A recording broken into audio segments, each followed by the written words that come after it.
Bonjour, chers adhérents de l'Université du temps libre de Tarbes et de Bigorre. Vous allez avoir maintenant la vidéo numéro 3 sur le cours sur les mythes relatifs aux origines et nous avons commencé dernièrement l'étude de la Genèse. Nous en sommes donc au premier chapitre de la Genèse. Je voudrais d'abord faire quelques rappels sur le cours précédent, la vidéo numéro 2, où nous avions abordé le chapitre 2 de la Genèse. Ce chapitre 2 de la Genèse est un second récit de la création. Je vous rappelle donc au chapitre 1, nous avions un premier récit, création de l'univers et de l'humain. Au chapitre 2, nous avons essentiellement la création de l'humain. Quelques mots très rapides sur la composition de ce chapitre 2. Il y a deux grandes parties. Première partie des versets 5 à 16 que vous verrez tout à l'heure s'afficher sur l'écran, la fabrication de l'humain qui est placé dans un jardin. Et deuxième partie, la fabrication du vis-à-vis de l'humain. Je reviens donc sur cette fameuse distinction. Nous avons dans les chapitres 1 et 2 de la Genèse, respectivement, deux récits de la création qui sont à l'origine donc très différents, autrement dit, qui remontent à deux traditions très différentes. Et plusieurs éléments nous permettent de distinguer ces deux traditions. Un premier élément, c'est celui du style, qui est plus sensible aux biblistes purs, mais qui est, je crois, même sensible dans la lecture d'une traduction en français. Donc, le style du premier chapitre de la Genèse est celui d'un hymne, en l'honneur évidemment de Elohim, le Créateur. Les 6 jours de la création sont ponctués par le satisfecit que se donne à lui-même Elohim. À la fin de chaque journée, il dit « Elohim vit et dit « c'est bien ». Jour 1, c'est bien. Jour 2, c'est bien, etc. Jusqu'à la fin du 5e jour, c'est bien. Au 6e jour, il crée l'humain et Elohim dit « c'est très bien ». Donc, ceci montre que nous avons affaire à un hymne en l'honneur d'Elohim. Au chapitre 2, qui est l'objet de notre étude, le style est tout à fait différent. Nous avons un conte, une légende qui est centrée sur la terre et surtout sur l'humain. Donc vous voyez déjà, le style d'un hymne et le style d'une légende sont tout à fait différents. Nous avons étudié dans le chapitre 2, je vais vous récapituler ce que nous avons étudié le plus rapidement possible en affichant votre texte. Donc vous allez le voir arriver sur l'écran. Voici, je vous l'agrandis pour que vous puissiez le lire avec moi au fur et à mesure de l'explication. Donc, nous avons vu dans une première partie, les versets 5 et 6, vous les lisez bien, les eaux. Ensuite, le verset 7, la fabrication de l'humain. Le verset 8, le jardin en Éden. Les versets 10 à 14, les fameux 4 bras du fleuve. Donc, je n'y reviens pas. Nous allons aujourd'hui voir donc une 5e partie, donc les eaux 1, la fabrication de l'humain 2, le jardin en Éden 3, le fleuve et ses 4 bras 4. Maintenant, donc, les arbres qui vont nous retenir, je pense, tout le cours, car c'est très important. Donc, ces arbres, vous les avez au verset 9, vous le voyez bien, je vous le lis.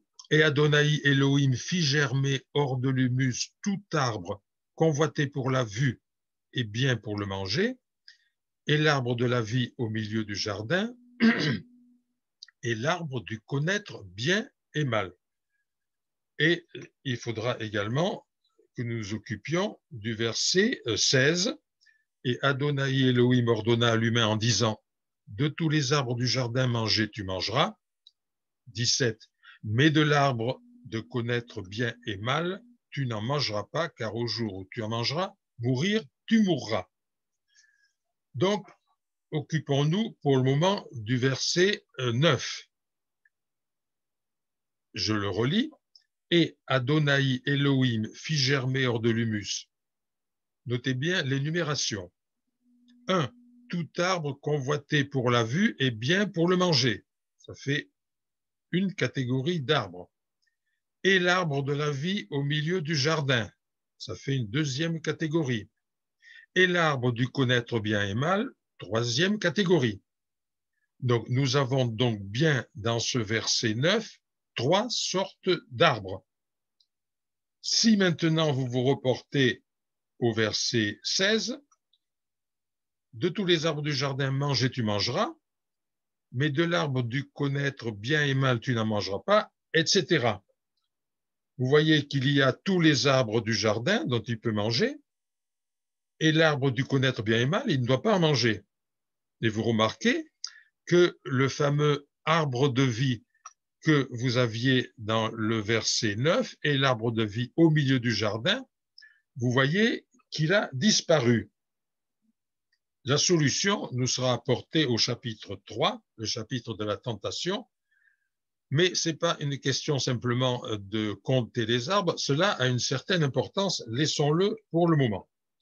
Donc, nous allons étudier les deux arbres qui nous intéressent ici, l'arbre de vie et ensuite l'arbre du connaître bien et mal. Commençons par l'arbre de vie, donc de notre verset 9, vous avez là au milieu, et l'arbre de vie au milieu du jardin.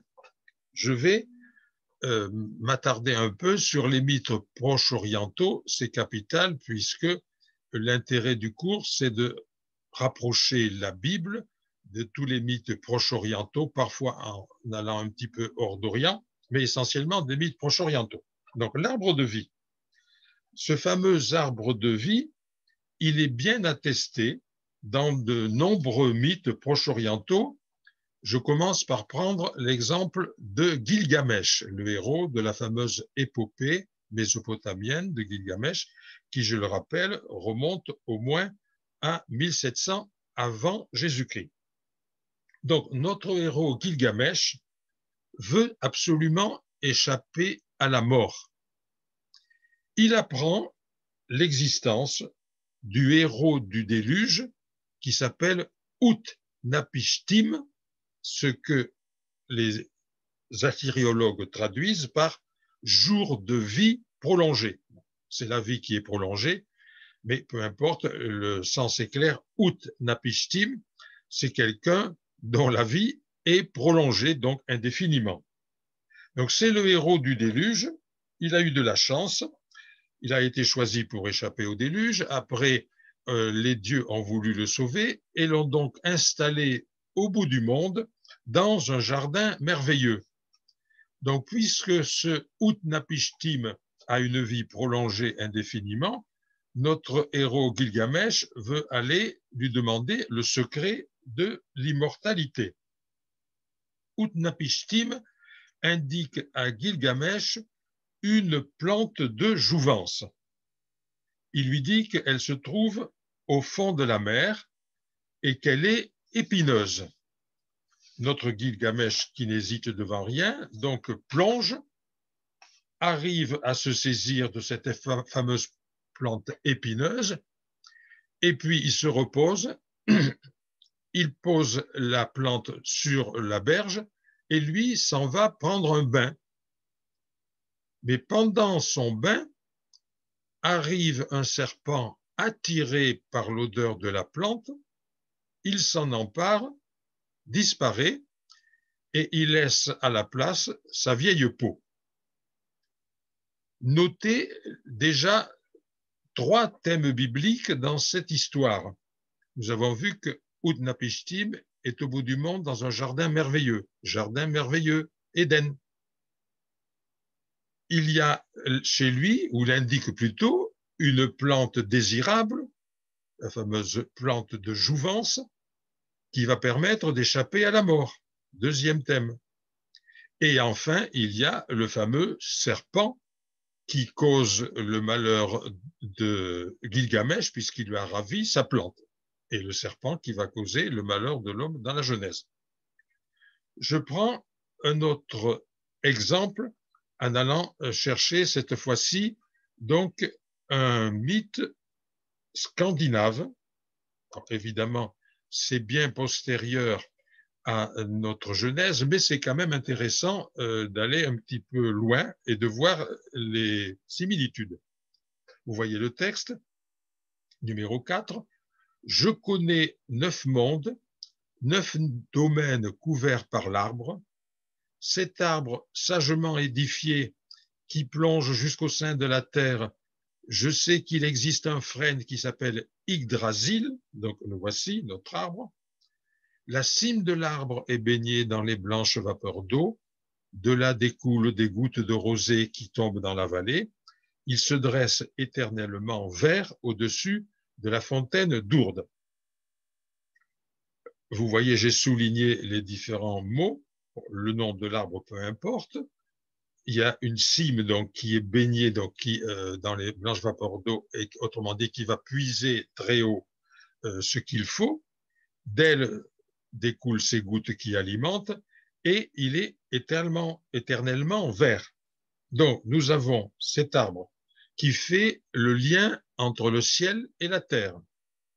Cet arbre est éternellement vert, autrement dit, ne connaît pas la mort. Et enfin, c'est un arbre de vie, puisque vous le voyez, découlent des gouttes de rosée qui tombent dans la vallée, sous-entendu, qui permettent de l'agriculture.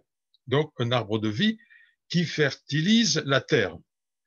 Donc, vous voyez, premier rapprochement, Gilgamesh, dont évidemment les Hébreux se sont inspirés. Deuxième rapprochement, ils ne s'en sont pas inspirés puisque c'est postérieur à eux, mais c'est intéressant tout de même de voir cette légende.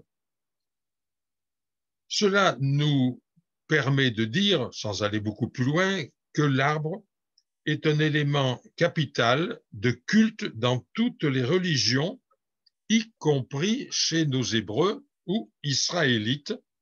Sans vous citer de texte, je vous donnerai simplement des allusions aux références. Donc, on voit les fameux prophètes bibliques, Isaïe, Jérémie, Ézéchiel et les autres. On les voit sans arrêt mettre en vain leurs compatriotes en garde contre ce culte de l'arbre qu'ils ont hérité des premiers habitants de la terre de Canaan, que l'on appelle donc les Cananéens. Donc les références sont nombreuses, je vous disais Ésaïe, Jérémie, Ézéchiel, Osée, etc., etc. Il ne serait pas difficile de les trouver.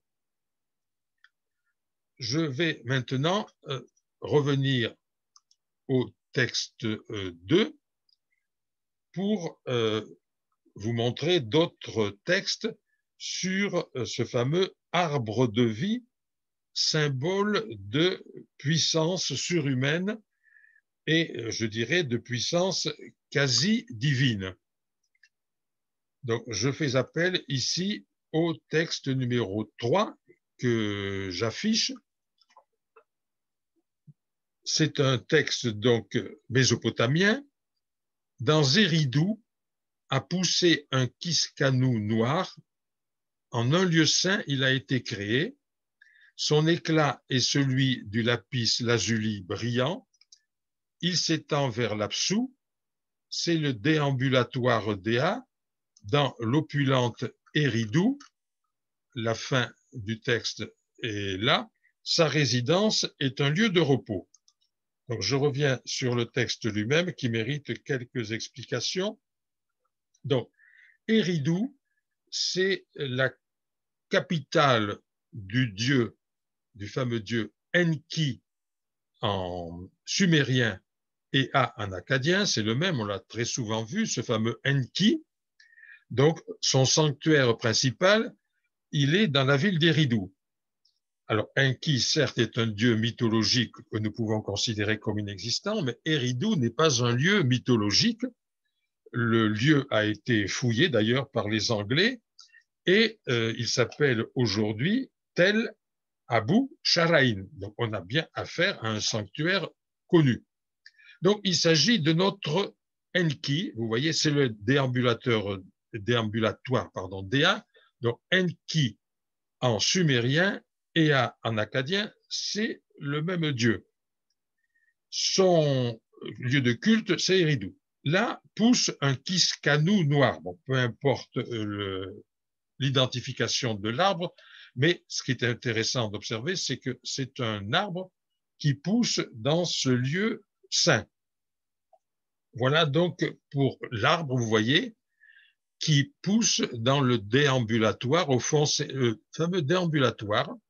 Enfin, j'ouvre ce qui pourrait paraître une petite parenthèse. On verra Elohim se promener dans le jardin d'Éden. Tiens, notre Enki se promène dans son jardin aussi, dans son sanctuaire. Je passe à la comparaison avec d'autres religions, très rapidement.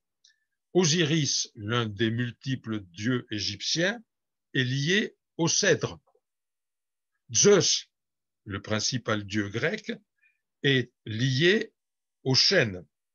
Juste une référence pour ceux qui éventuellement seraient allés là, à Dodone, dans le nord de la Grèce, à peu près au niveau de l'Albanie, si vous voulez, un peu au-dessous de l'Albanie actuelle. Donc, c'est l'un des plus anciens sanctuaires de Zeus. Eh bien, Zeus rendait ses oracles, bon, de multiples façons, laissons de côté, sous un chêne. Par exemple, il suffisait d'étudier par un devin le bruissement des feuilles pour avoir un oracle. Donc, Osiris chez les Égyptiens lié au cèdre, Zeus chez les Grecs lié au chêne. À Assur, on connaît en pleine Mésopotamie un bas-relief où l'on voit un dieu sortir d'un arbre et à côté de lui, il y a des eaux fertilisantes. Vous voyez le lien, arbre, eau fertilisante. En Égypte, il y a également des reliefs ou des représentations diverses montrant la déesse Hathor dans un arbre et donnant à l'âme du mort de quoi s'alimenter et boire et s'alimenter. La Bible elle-même soutient ce fameux symbolisme, à savoir l'arbre, symbole de puissance quasi divine. Elle le fait quand elle nous parle des rois voisins. Les deux principaux voisins immédiats, je dirais, c'est le pharaon, et puis un peu plus loin, les Mésopotamiens. Mais comme les Israélites ont eu affaire aux deux, ils les connaissent bien. Je vous lirai peut-être en une autre occasion un passage qui est un peu long, qui mérite d'être lu, mais je vous en dis quelques mots. C'est dans le prophète Ézéchiel. On voit le prophète Ézéchiel qui prédit la chute du pharaon, d'un pharaon. Et il le compare à un cèdre magnifique qui va être frappé de tous les malheurs et qui va donc mourir. Je vous lirai ce passage très très beau une autre fois, car là je voudrais avancer. De même, dans un autre livre de l'Ancien Testament, Daniel, cette fois-ci, on voit un roi mésopotamien, le fameux roi Nabuchodonosor, dont nous aurons l'occasion de reparler, eh bien, qui subira le même sort que avait subi Pharaon. Donc, c'était pour vous dire que le culte de l'arbre, symbole de puissance divine, se trouve évidemment dans l'Ancien Testament et que les Israélites se sont longtemps laissés attirer par ce culte de l'arbre aux dépens de leur Dieu, Yahvé. Voyons maintenant l'arbre du connaître bien et mal. Donc cela, c'était, pardon, pour l'arbre de vie. Donc l'arbre du connaître bien et mal, il est tout à fait différent. Et je voudrais vous dire quelques mots sur les différentes traductions donc, de ce fameux arbre du connaître bien et mal que vous avez ici au verset 9, et l'arbre du connaître bien et mal. Je vous rappelle que nous avons là une traduction qui se veut la plus littérale possible pour bien nous faire connaître le sens finalement des choses, mais évidemment les traductions varient et il est intéressant de les regarder. Ici nous avons très strictement, je dirais, du connaître bien et mal. Vous voyez que l'auteur a raison, ne s'engage pas dans l'interprétation avec les mots bien et mal. Je vous indique d'autres traductions. La Bible de Jérusalem, par exemple, nous dit la connaissance du bien et du mal. Ah, voilà, celui-ci a pris parti. Une autre traduction, du bien, du bon et du mauvais. C'est ambigu. Une autre traduction, de ce qui est bon ou mauvais. Une dernière traduction, celle de la Tob, la traduction écuménique de la Bible, du bonheur et du malheur. Toutes ces traductions, on peut dire, sont bonnes, car il faut bien, dans une traduction, prendre parti. Mais vous voyez qu'elles oscillent entre une interprétation morale, le bien, le mal, éventuellement le bonheur, le malheur, et encore une interprétation pragmatique, ce qui est bon, ce qui est mauvais, on peut même dire ici, bonheur et malheur. Voilà, donc le problème, a-t-on affaire simplement à du moral ou a-t-on affaire à du pragmatique? Eh bien, il est très difficile de trancher a priori. Si nous étions éclairés par les littératures du Proche-Orient, nous parlant d'un arbre du connaître bien et mal, ça irait. Si nous étions éclairés par d'autres livres de l'Ancien Testament, ça irait encore mieux. Mais malheureusement, il nous manque ces éclairages. Donc, essayons d'y voir un peu plus clair. On verra au chapitre 3 de la Genèse qu'il y a un arbre qui est l'objet d'un ardent désir. Et là, reportons-nous à Gilgamesh. Notre Gilgamesh, donc, qui voulait l'immortalité, est allé au bout du monde, on a vu chez Utnapishtim, le héros qu'il a, lui, et sur ses indications, il a plongé dans la mer pour se saisir de la plante de jouvence, et il a réussi à l'arracher. Donc, Gilgamesh, ardent désir d'immortalité. En Genèse 3, il y a l'ardent désir d'un arbre qui est, nous dit-on, au milieu du jardin, et cet ardent désir pousse l'humain à aller au-delà de ses limites. Gilgamesh, lui, était en quelque sorte allé au-delà du monde. Donc, l'humain va au-delà de ses limites en transgressant le fameux interdit divin. On verra cela au chapitre 3. Reprenons le parallèle. Gilgamesh n'a pas su profiter de la fameuse plante de jouvence, à la fois par négligence, en allant se baigner, ou par trop d'assurance, et donc le serpent la lui avait prise. Notre humain, lui, eh bien, il va transgresser l'interdit, et en le transgressant, il n'aboutira qu'à une seule connaissance, on le verra au chapitre 3, la connaissance de sa vulnérabilité, et tous deux étaient nus. On verra l'interprétation de ce « et tous deux étaient nus ». Je continue toujours pour essayer d'y voir un peu plus clair, et en étudiant l'interdit divin. On nous disait donc que Adonai Elohim, en 16, après avoir installé l'humain dans le jardin, alors là je reviens au verset 15 que j'avais laissé de côté, je lis, et Adonai Elohim prit l'humain et le déposa dans le jardin d'Éden pour la travailler et la garder. Alors la phrase vous paraît un peu bizarre, mais elle est très intéressante. Quelques commentaires là-dessus. Avant de lui donner l'ordre, il fait cela. Adonai Elohim prit l'humain et le déposa. Cela paraît un peu bizarre, mais Il suffit de se rappeler qu'il a fabriqué l'humain avec de l'argile, il lui a soufflé dans les narines, il a fait une sorte de statuette, il a soufflé dans les narines, cela lui a donné la vie, pardon. Autrement dit, notre Elohim a agi en potier. Il a sa statuette, qui certes est vivante, puisqu'il lui a insufflé la vie. Voici qu'il la dépose dans le jardin d'Éden, donc c'est assez clair. Et la suite nous dit pour la travailler et la garder.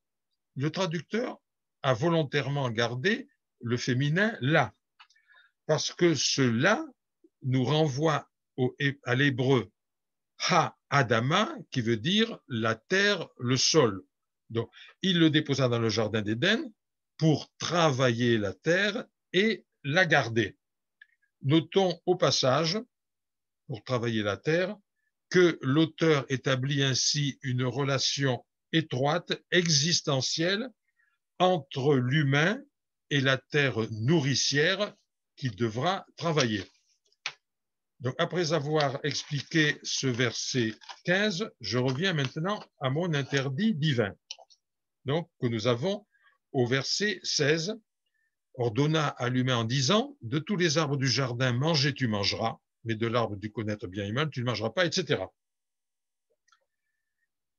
Donc, il est clair que la peine encourue en cas de désobéissance, tu n'en mangeras pas, car au jour où tu en mangeras, tu mourras. La peine donc encourue en cas de désobéissance, très nettement, c'est la condamnation à mort. Là, il faut aller vers l'hébreu. La fameuse traduction « mourir, tu mourras », qui est très intéressante, se dit en hébreu « mot tamut ». Mot, mourir, tamut, tu mourras. Les biblistes ont observé qu'elle avait une allure judiciaire. Et il nous renvoie à plusieurs passages dont je vous fais grâce. Et il la rapproche donc, pour se permettre de dire que c'est une formule judiciaire, de la formule judiciaire, elle, bien connue, qui est celle-ci, mot, vous retrouvez mourir, yumat, il sera mis à mort. Donc, mot, yumat, mourir, il sera mis à mort. Cette formule judiciaire se retrouve dans plusieurs codes bibliques que l'on retrouve dans l'Exode et dans le fameux Lévitique qui contient donc beaucoup de codes. Donc, vous voyez, ce fameux interdit divin, il est très clair, il est fabriqué avec une formule judiciaire. Il s'agit bien d'une condamnation à mort si jamais tu transgresses mon ordre. Mais je reviens maintenant à l'hésitation sur le fameux connaître bien et mal. Vous avez vu tout à l'heure que les différentes traductions oscillaient entre la morale et le pragmatique. Finalement, cette question, morale ou pragmatique, me paraît secondaire. Pourquoi? Parce que quand on considère l'ensemble, Genèse 2 et Genèse 3, à savoir en Genèse 2 l'interdit, en Genèse 3 la transgression et la sanction, nous arrivons à la conclusion suivante, c'est ça qui m'intéresse. Nous nous trouvons devant un problème qu'on pourrait appeler philosophique, posé par ces deux chapitres, pour nous qui les examinons. Qui est-ce qui définit pour l'humain le bon et le mauvais? Bon, en quelque sens que nous l'interprétions, soit dans le sens moral, soit dans le sens pragmatique. Cela, au fond, c'est secondaire. Qu'est-ce qui, le bon et le mauvais pour l'humain, qui est-ce qui va le définir? Est-ce que ça sera l'homme ou est-ce que ce sera une puissance supérieure? L'Ancien Testament nous donne évidemment une réponse. Mais vous voyez que la question est intéressante du point de vue philosophique général. Je voudrais dire maintenant quelques mots sur la relation étroite qu'il y a entre interdit d'un côté, obéissance de l'autre et confiance au bout de la chaîne. Donc, notre Elohim, on l'a vu, après avoir façonné l'homme, l'humain, et l'avoir placé dans le jardin d'Éden, lui a adressé la parole, ça c'est très important du point de vue biblique. Elohim parle à un homme, il s'adresse donc à un être vivant qu'il juge capable de le comprendre. Nous avons là, dans ces termes très simples, un problème philosophique, je dirais encore valable aujourd'hui, très capital. J'ouvre rapidement une petite parenthèse. Vous allez voir combien le problème philosophique est ancien et capital. À partir du moment où nous adressons la parole à quelqu'un, il est évident que nous avons la certitude qu'il peut nous comprendre. Je referme ma parenthèse parce que j'y reviendrai une autre fois. Donc, Elohim s'adressant à l'humain qu'il vient de fabriquer, le juge capable de le comprendre, autrement dit, il lui reconnaît l'intelligence. Et la parole qu'il lui adresse consiste à lui donner des règles. Tu peux manger ceci, tu ne peux pas manger cela. Tu peux manger de ces arbres-ci, tu ne peux pas manger de cet arbre-là. Du connaître bien et mal. En lui fixant ces règles, il lui reconnaît une autre faculté qui est celle ou de les suivre ou de les enfreindre. Autrement dit, il lui reconnaît la liberté. Ainsi donc est établie une relation entre Dieu, Elohim, et l'homme, selon le degré de confiance que l'humain aura en Elohim, il obéira ou il désobéira. Et donc, vous voyez, sur ces deux chapitres de la Genèse 2 et 3, sont fondés pour l'homme son intelligence, sa liberté, les deux étant reconnus par Dieu. Et donc, après cette relation avec Dieu, la suite nous montrera les autres relations dont a besoin homme, humain, Adam, à savoir celle d'un vis-à-vis, ce que nous verrons la prochaine fois avec la création du vis-à-vis, la fabrication de la femme dans les versets 18 à 25. Je vous remercie de votre attention.